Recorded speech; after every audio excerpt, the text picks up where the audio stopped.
Il-kawża li l-familja Irlandiża fetħet fil-qorti kontra l-kumpanija Arms tefgħet raġ dawl fuq kwistjoni li ilha tkaxkar għal numru ta' snin.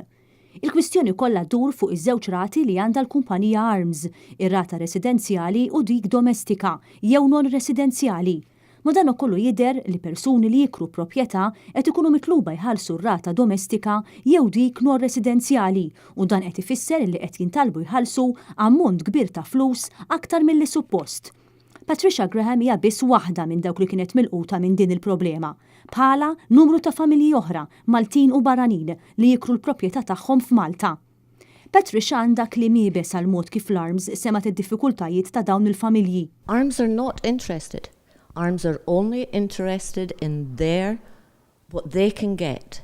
They haven't been willing to talk. We've talked a little. But there has been absolutely no, they don't want to sit down and talk. Il-kwistjoni sa spiċċat foġor il-qorti minħabba li numru ta' familji qed jitolbu l-ħlas lura tal-flus żejda li ħalsu meta tpoġġew fuq ir-rata domestika u mhux dik residenzjali.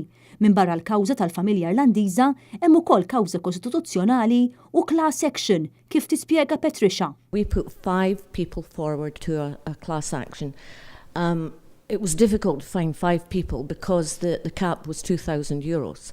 Most of our claimants are claiming back way more than €2,000. Patricia ħarġet ukoll id ta' għajnuna għal dawk kollha li jinsabu fl-istess ilma.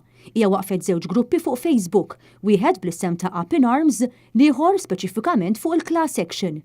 Biex ħadd ma jinqabadx f'din in-nassa, Patricia twissil dawk li se jikru proprjetà biex jitolbu lil sit il-proprjetà biex jimla formula apposta u mbagħad jirreġistraw in-numru ta' residenti li joqogħdu f'dik ir-residenza partikolari. Patricia ittemm l-intervista tagħha b'appell imqanqal għal regolazzjoni xierqa fil-qasam tal-kiri tal-proprjetà. We need some regulation here in the rental market.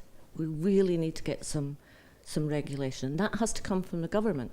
Because they're missing a big part of this economy.